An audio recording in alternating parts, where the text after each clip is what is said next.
안녕하세요. 전국에 계신 경할문 여러분, 경제 읽어주는 남자 김어석입니다. 반갑습니다.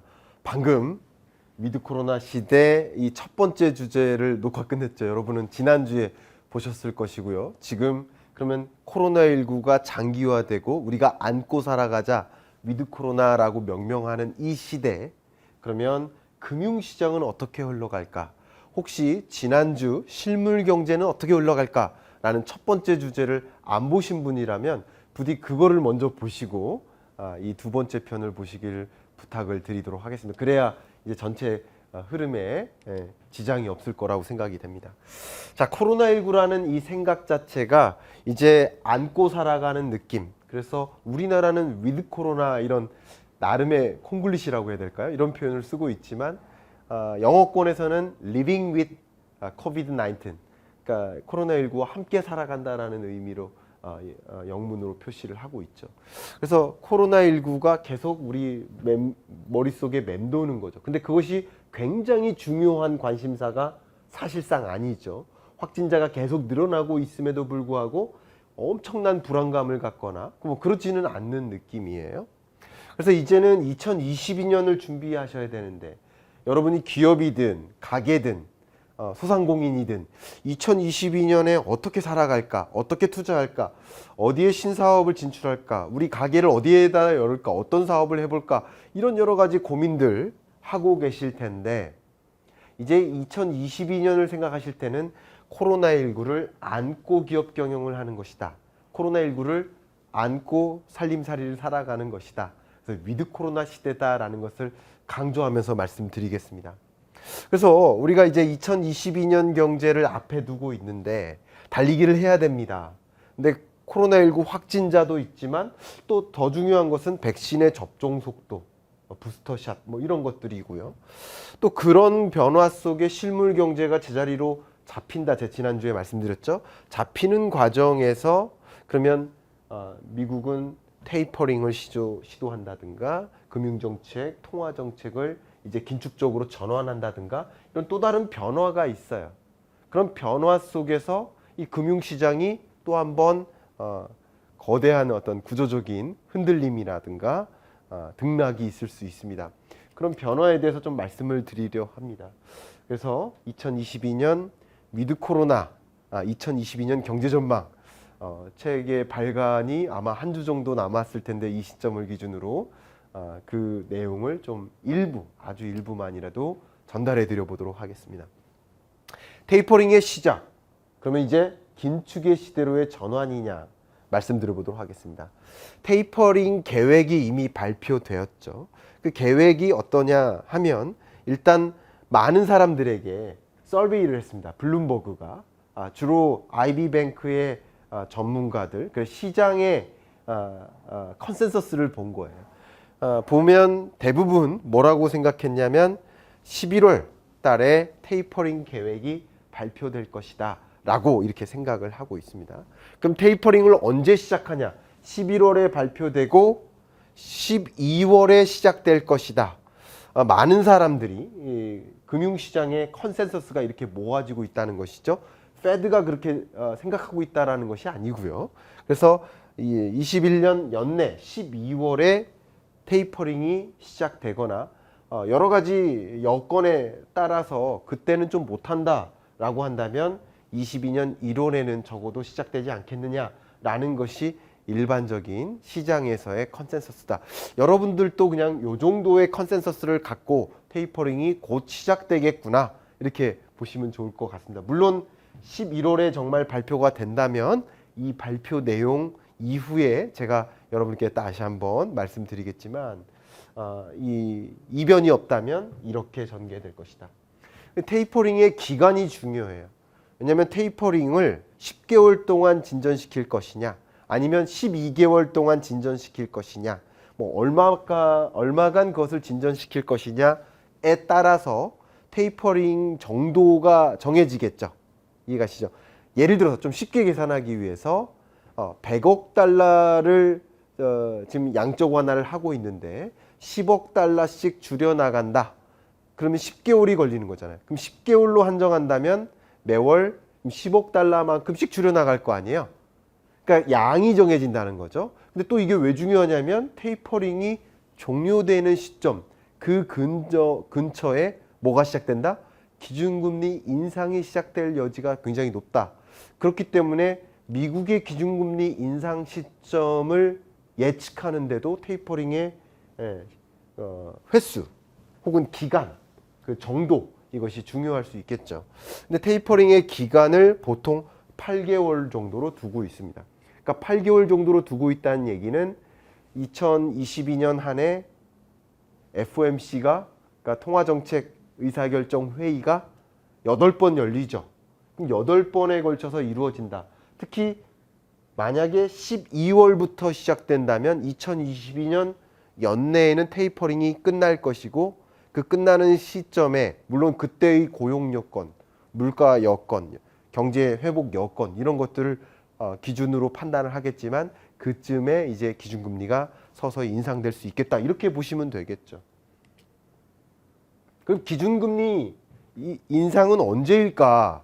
이 질문이 굉장히 많으신데, 일단 참석자들, 이 회의 참석자들의 정책금리 수준에 대한 전망을 본다면 평균적으로 21년 6월까지만 해도 21년 말 0.1, 2022년 말 0.1, 그러니까 2022년까지는 기준금리 인상 안 할 것이다 라고 지난 6월까지는 전망을 했었는데, 이번 9월 FOMC에서는 22년 말에 금리 인상을 할 가능성이 더 높아지는 느낌이에요. 그러니까 참석자들이 이 다수결로 기준금리 인상 여부를 결정한다라고 했을 때 당연히 이런 기조로 간다는 것은 생각했던 것보다 기준금리 인상 속도가 조금 더 가파르게 진전된다라고 볼 수 있는 거죠. 뭐라고 표현을 했냐면 FOMC 회의 의사록을 본다면 진전이죠. 경제 회복의 진전. 그 진전이 가시적으로 전반적으로 예상이 된다면, 지금의 회복처럼 우리가 예상했던 수준으로 경제가 브로들리 회복된다면 우리는 빠른 시간 안에, 특히 연내에 양적 완화 규모를 좀 줄여나가겠다. 그러니까 테이퍼링을 단행하겠다. 그럼 테이퍼링이 빨리 단행된다면 상대적으로 기준금리 인상 시점도 앞당겨지겠다라고 보는 것이죠. 기준금리 인상 시점에 대해서 앞에 말씀드렸던 것을 점도표로 보면 이렇죠. 중간값을 보시면 2021년 지금 0.125라고 한다면 중간값 기준이죠. 22년에 한 차례 정도 인상을 할 것으로 보여지고 23년, 24년에 걸쳐서 좀 빠른 속도로 기준금리 인상을 단행할 것이다. 2022년은 테이퍼링의 해, 이렇게 보셔도 좋고요. 본격적인 기준금리 인상은 2023년에 있을 것이다. 그래서 2023년은 기준금리 인상의 해, 미국을 기준으로 말씀드리는 거예요. 이렇게 금융시장의 움직임을 견인하는 기준금리, 정책금리의 움직임이 이럴 것이다. 그럼 여러분들이 가장 우려하는 것 중에 하나가 테이퍼 텐트럼 아닙니까? 테이퍼 텐트럼의 개념 자체가 시장금리가 급등하게 됨에 따라서 금융시장이 나름의 발작을 일으킨다라는 것이죠. 용돈 주다가 갑자기 안 주면 그 아이가 발작을 일으키듯이 시중에 유동성을 공급하다가 유동성 공급을 끊어버리면 당장 발작이 일어나는 것이죠. 시중금리 상승에 따른 발작인 거죠. 2014년에 테이퍼링이 단행됐었는데 여러분 기억하시죠? 근데 텐트럼이 먼저 있었어요. 시중금리가 크게 치솟았었죠. 자, 그리고 나중에 금리 인상이 있었던 거예요.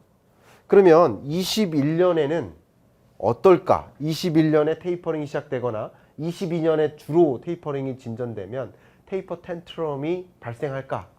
한번 보도록 하겠습니다. 테이퍼 텐트럼의 시나리오를 크게 두 가지로 볼 수 있는데, 이미 텐트럼이 한 번 있었으니까 텐트럼 2, 2.0이 있을까? 라는 시나리오인 거고요.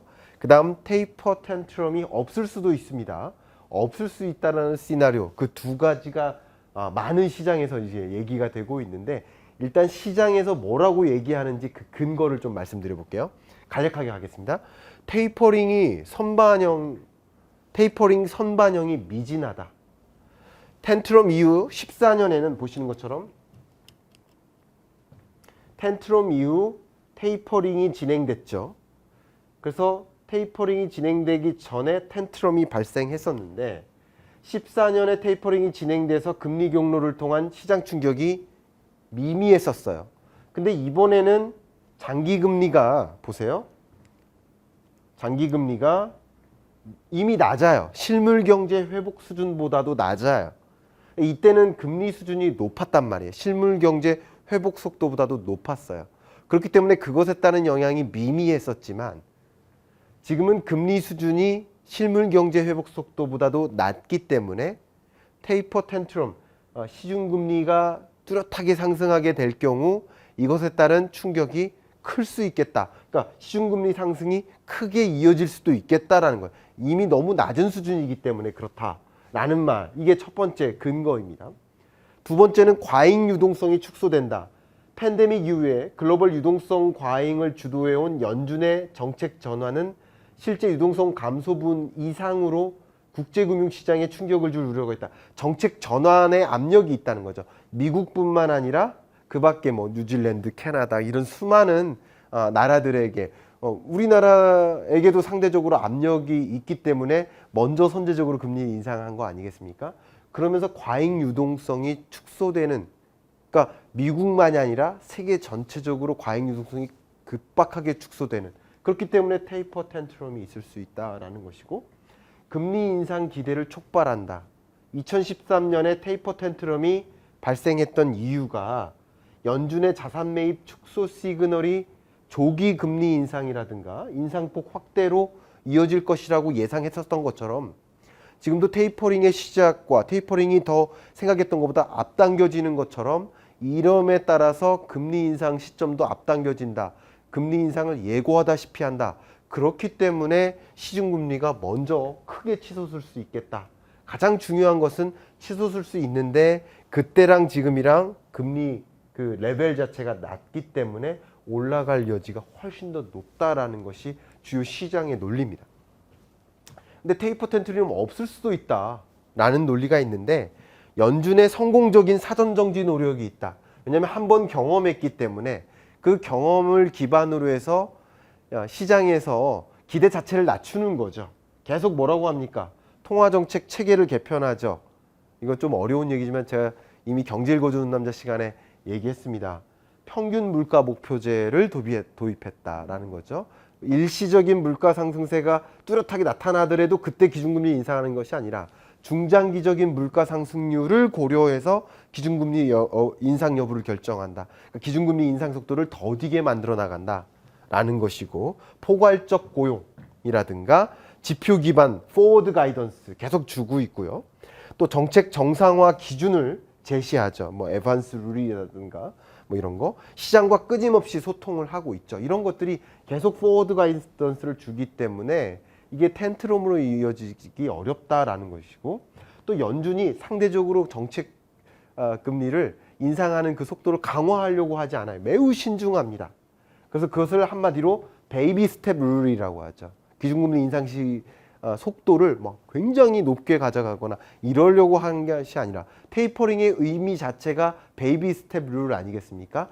한 방에 1200억 달러를 0으로 만드는 것이 아니라 조금씩 축소하겠다. 그렇기 때문에 그 충격이 없을 수 있겠다라는 것이고, 국채 수급 상황 측면에서도 이제 국채 수급이 불균형에 따른 금리 불안이 좀 있었는데 국채 수급이 괜찮습니다.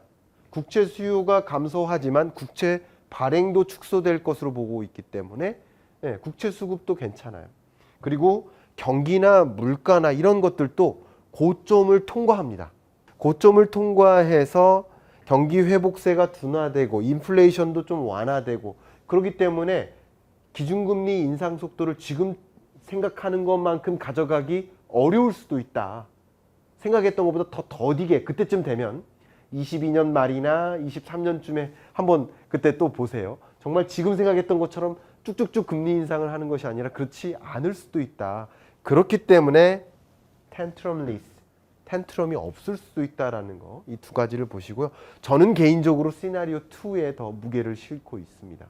이런 대응 체계를 충분히 갖추고 있기 때문에 이런 우려에도 불구하고 충분히 대응할 수 있겠다라는 겁니다. 지금 우려가 되는 것은 이제 한계 기업이죠. 채무 상환의 불가능 가능성.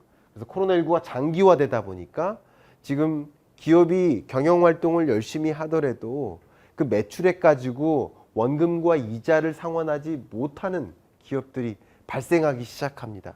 그런 것들로 인해서 어떻게 대응할지 정책적 대응도 마련하지만 여러 가지 리스크들이 여전히 존재하는 거예요. 그러니까 금융시장의 리스크가 이렇게 발생하고 기업들이 빚을 못 가면 금융시장의 리스크로 전개되지 않겠습니까? 그런 것들도 굉장히 중요하고 정부도 그렇게 정책적으로 여력이 부족해지는 거예요. 이미 빚을 다 끌어다 썼는데 어떻게 대응을 할 수 있겠습니까? 그죠?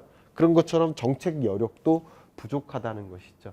실제 재무 건전성이 얼마나 취약할까 이런 것을 볼 수 있는 여러 기준들이 있는데 하나가 이자 보상 배율이죠. 그 다음 두 번째가 부채 비율입니다.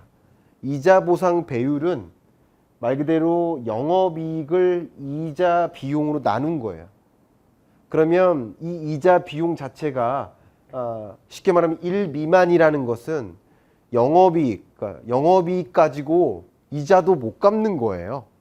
네, 그런 기업들을 보는 것이고 부채 비율도 자기 자본 대비 부채가 얼마나 차지하나 라는 거죠. 그러니까 부채가 너무 200%를 초과하는 기업들 그런 것들을 좀 보는 것인데 시간 관계상 짧게만 말씀드리면 모두가 다 충격인 것은 아닙니다만 상대적으로 중소기업의 충격이 좀 심각하고요. 또 그중에서도 업종별로 봤을 때 몇몇 업종, 조선이라든가 자동차 이런 몇몇 업종의 경우 그 충격이 더 있다. 그러니까 이자 보상 배율이나 부채 비율이나 몇몇 기업의 건전성 여부를 진단하는 지표들이 있는데 그 지표들을 가지고 판단해 보면 기업의 어떤 건전성이 채무 상환 불위험 가능성이 고조되지는 않아 보입니다. 그러나 모두가 그런 것이 아니라 총량적인 기준이 아니라 일부 산업이나 일부 기업 업종들의 경우에는 그 충격이 고스란히 지속될 수 있겠다. 그렇기 때문에 이런 것들이 하나의 위협 요인으로 등장할 수 있겠다. 중국에 이미 건설사들을 중심으로 해서 그런 모습들이 좀 나타나지 않습니까? 이런 것들을 좀 지켜보시면서 몇몇 기업들이 채무를 변제하지 못하게 될 경우 그렇게 되면 자연스럽게 금융부실로도 연결될 수 있기 때문에 2022년은 조금 더 기업 부채라는 관점에서 우리가 들여다볼 필요가 있지 않을까 이렇게 말씀드립니다. 자, 지금은 좀 매크로한 이야기들만 많이 해드렸는데요. 마이크로한 이야기들도 조만간 준비해서 가져오도록 하겠습니다. 위드 코로나 시대 이런 실물 경제와 금융시장의 변화들이 우리 앞에 놓여지겠구나. 그럼 우리는 어떻게 대응해야 될까? 이런 것들을 충분히 생각해 볼 수 있는 그런 계기가 되기를 바라겠습니다. 이만 이번 주 경제를 보는 남자 마무리하겠습니다. 감사합니다.